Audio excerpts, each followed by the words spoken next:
Les samedis du confinement. La semaine dernière, nous avons fait une vidéo qui traitait de la différence entre mondialisme et internationalisme.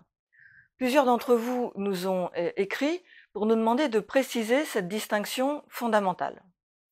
Allons-y. Il est vrai qu'on entend souvent, notamment sur les plateaux télévisés, que lorsqu'un problème est mondial, sa solution doit être mondiale et, plus que ça, mondialiste.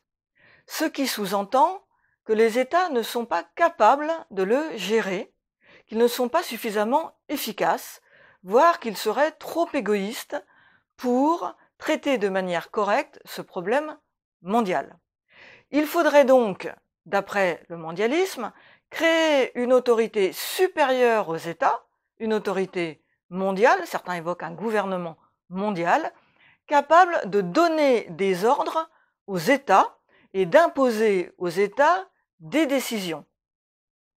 Face à ce système mondialiste, un autre système existe depuis longtemps, c'est l'internationalisme, qui dit que lorsqu'un problème est mondial, les États peuvent le régler tout en restant souverains, en coopérant les uns avec les autres, en s'associant les uns avec les autres.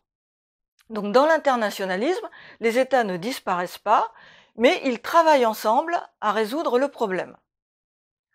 On objecte souvent à l'internationalisme qu'il ne serait pas efficace, justement parce que les États étant souverains sont trop égoïstes pour travailler vraiment ensemble, ou pas assez efficaces.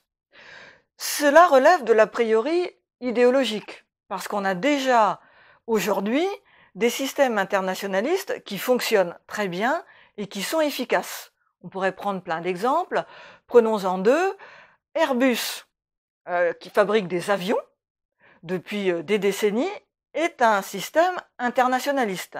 C'est-à-dire que vous avez des États souverains qui se sont mis ensemble, qui ont mis des moyens ensemble pour fabriquer des avions. Et ils y parviennent puisqu'on les prend quasiment tous les jours, ces avions. Sauf en période de confinement, évidemment. Un autre exemple, c'est le CERN, le Centre de recherche scientifique de Genève, qui produit quasiment tous les jours des études et des travaux scientifiques, et qui est un système internationaliste qui repose sur la coopération d'États souverains. Donc la différence entre le mondialisme et l'internationalisme n'est pas du tout l'efficacité. La différence, et c'est de ça dont on ne nous parle jamais, c'est la légitimité. Car un système mondial repose sur quelle légitimité? Qui élit les dirigeants mondiaux?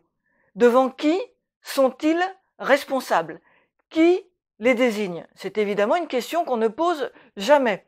Et le modèle mondialiste est d'ailleurs souvent proposé par des gens, des intellectuels qui se croient plus malins que les autres, des Jacques Attali, des Pascal Lamy, et qui s'auto-désignent eux-mêmes en s'estimant spontanément, intrinsèquement légitimes à gouverner en notre nom, pour notre bonheur, sans jamais finalement avoir de compte à rendre. Dans l'internationalisme, nous avons toujours des États, nous avons toujours des peuples et des nations dont on peut élire les responsables de manière démocratique et que nous pouvons changer, contrôler, renverser au moyen des élections. Et donc la différence fondamentale entre le mondialisme et l'internationalisme, c'est la légitimité démocratique. Nous ne sommes pas contraints de résoudre un problème mondial en créant une autorité mondialiste. Nous pouvons le résoudre d'une manière tout aussi efficace par un système internationaliste.